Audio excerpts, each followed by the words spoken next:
Ladies and gentlemen, our real estate correspondent is back in the form of one Jonathan Schultz. No relation. Wait, I guess I don't know what no relation means because he's my brother. He is a licensed real estate salesperson at the world famous Corker Group and partner at the Miller Schultz team. He's recently been written about in Wall Street Journal. Although that was in November, so how recent is it? I'm just pissed. I've never had a byline in the Wall Street Journal. And no, he didn't write anything. He was just quoted extensively. Let's go to the graphics.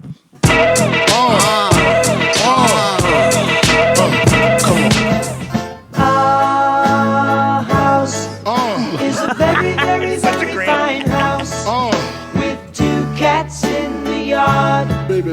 Life used to be so hard. Wow. Oh my God, is he dead? No, he smoked that big fat blunt. Oh, wow. Was that you smoking? Hi, guys. Was that, boy, your hair's looking very Conan-y today. Yeah. Yeah. I like it.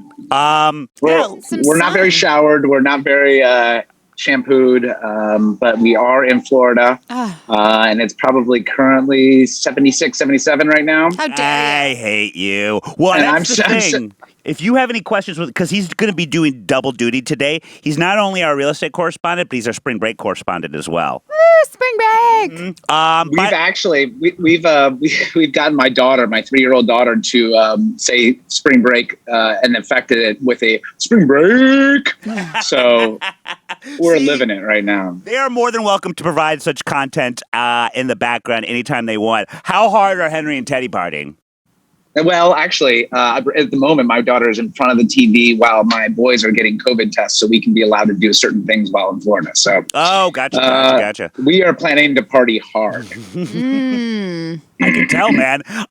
We got you in, I think, mid-pass out right there. Dude, you're not even going to remember you did this segment, man. Yeah. Oh, man. Well, so you just got there.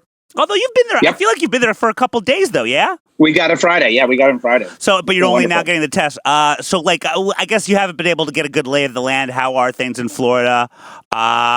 Is it Night of the Living Dead, or is it a lot of fun? I'm told that actually the cases have not been increasing as thought, even though they're really opening up right now, huh?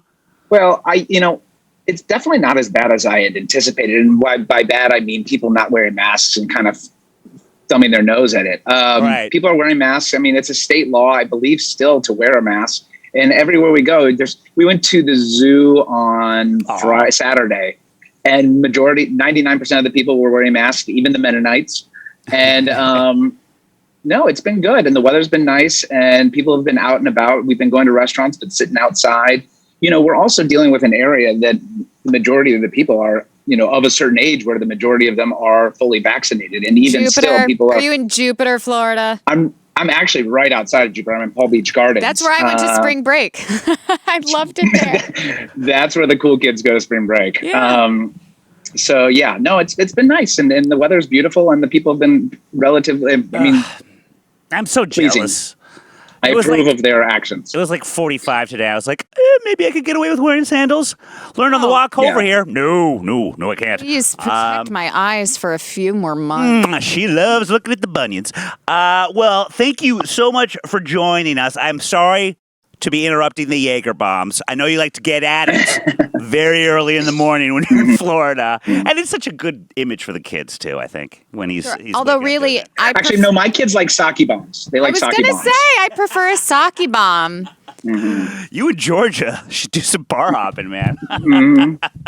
Right? Well, we have a lot to get to, but I will give you some breaking news via Bobby, our producer. I don't know if you've been following the whole Paul Pierce thing, but he was sort of doing some live Instagramming of him with strippers at his home, acting a little weird. One of the videos definitely had him smoking a big old blunt, and as of this morning, ESPN has fired Paul Pierce.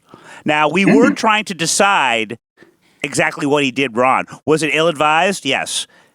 Does he have a morality clause? Probably. He works for Disney. But pot's legal in California. The strippers were not naked. And even if they were, that's not illegal. I think it's illegal to show nipple on Instagram. And what about just an overall judgment call on an employee who is willing to do and live feed something like that when they're representing their company? I mean, I think, even if it's legal to be getting as drunk as you possibly can and putting it on a live feed on Instagram. I have a feeling my company would have some issues with that as well. I think you're right. I think I was surprised that it was a firing. I thought it would be a suspension, little hand slapping. Maybe. There's so many, though. There's so many that they can, from who they can choose. Why have something like that on the books when they can just pick another guy to be a commentator? Yeah, nobody likes Paul Pierce, I guess. I didn't like him when I lived in Boston. I was almost a Celtics fan. All right, well, right before we get to the real estate, we have a quick game for Joanne. All right? Jonathan, you know the answer. It's because of you that I purchased this shirt, and I finally got it. I'm very excited about it. Joe, I want you to look what's on my T-shirt, and I want to tell me the first, tell me the second, tell me the third thing that you see when you look at it. It's like a Rorschach test of character, I believe. Okay. All right, so what do you see when you look at this? I'll just do it right on the screen. Oh, I see one of those little Star Wars characters, and I see a crab. It looks like they might be engaging in adult relations. Wow! That is unbelievable. Wait, did I get it right? That is what everyone. Well, Steve, you said you. It also could be a robot. It could be a robot beatboxing with or spinning records. Oh yeah, tunes. DJ robot. But you saw robot sex. Yeah. All right. Well, now what do you see? Oh, don't try to do that. Hold on, Bill. I'll flip you. Oh, can you flip me? Now what do you see? Oh, okay. Oh, it's the fucking balls. Yes, it is. Wow. I have to say, the first thing Steve said when he came in was, hey, upside down bowl. I always just saw an upside down bowl. I never saw the robot. But now when someone pointed out to me, now it's all I see. Yeah. But, I love this thing. This is my new favorite T-shirt. It's just a great conversation starter, guys. It's a talker. Whoa, my hair, I'm upside down. That's so cool how you do that. Oh my gosh. Yeah. How do you do that? I like it right side up.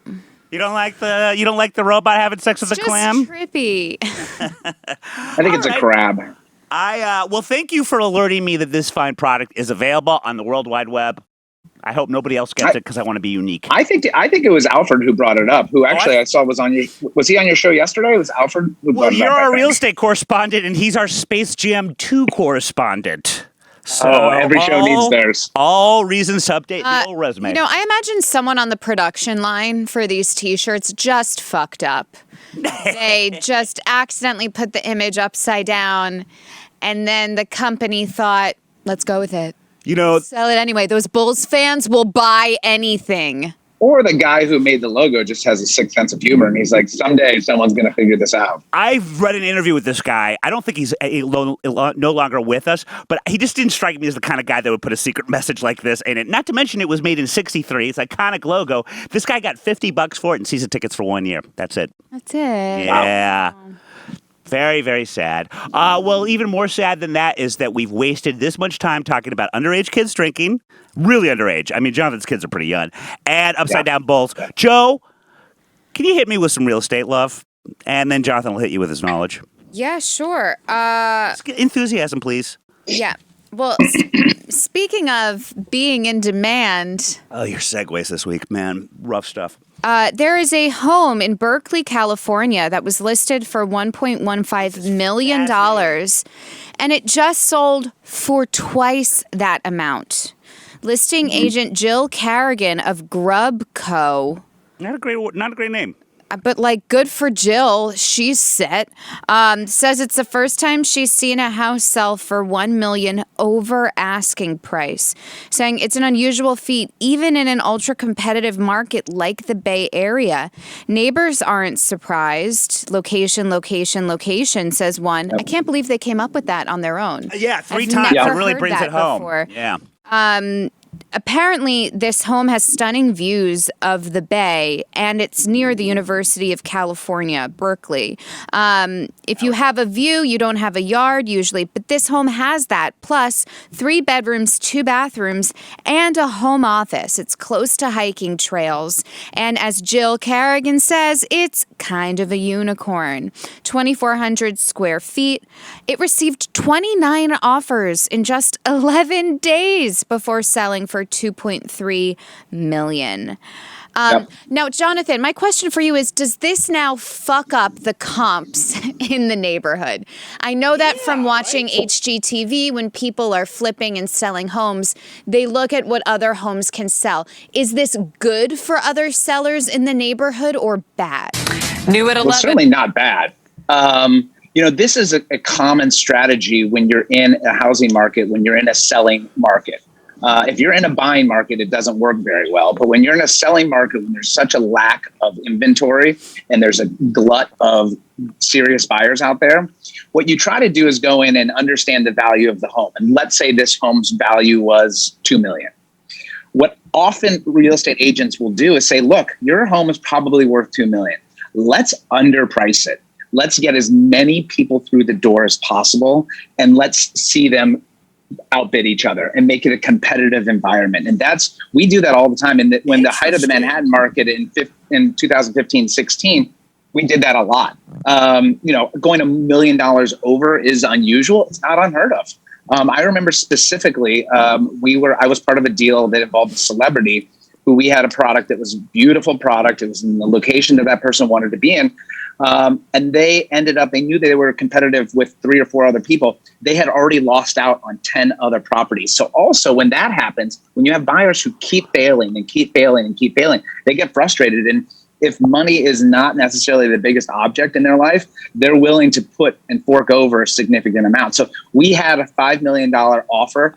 This celebrity came in and gave us $6 million because they were just tired of losing, and that money meant nothing to them. Oh, man. But you're saying that the strategy is still to undersell it price-wise. Was the $6 million... Not undersell it prices, underprice it. Underprice it. In the hopes that you're going to get a competitive environment. So was $6 million just sort of like what they were expecting to get then? It's not like they got a windfall. No, I think here. that was a frustrated buyer and just said, I can't deal with this anymore. I can't deal with losing another property, and this is the one I want. I love it. How does it more often? So more often than not, it works. It doesn't. There aren't a lot of times where it's like, all right, we're going to underprice it, and now you've got to sort of. You really need to know what you're doing. You need to know how you're marketing it. You need to take the right photos. You need to market it the right way. You need to look at the timing of the market and when is a good time to list, when is not a good time to list. You don't want to list it, in the middle of Passover and Easter and hope that you're going to get a lot of activity. So there's a big amount of strategy that's involved, which a lot of people don't realize. And I think, with a property like this, which is a little bit of a unicorn that has not only the views, but the property, but the land, they knew what they were doing, and they knew that they were going to get a competitive environment. I'm sure they probably said, look, if your home's worth $2 million, we could see maybe getting a little bit over, but they exceeded that significantly. And a lot of that has to do with there's a significant amount of people looking and a lack of inventory. And it has a yard, I guess, but I got to say, at least from the video from the newscast, it just looked that impressive. I guess, but view, I suppose. I mean, as soon as you say something's a unicorn, I am picturing a magical place. So then you're always disappointed. Although that is you're just pretty picturing magical. a house with a big horn.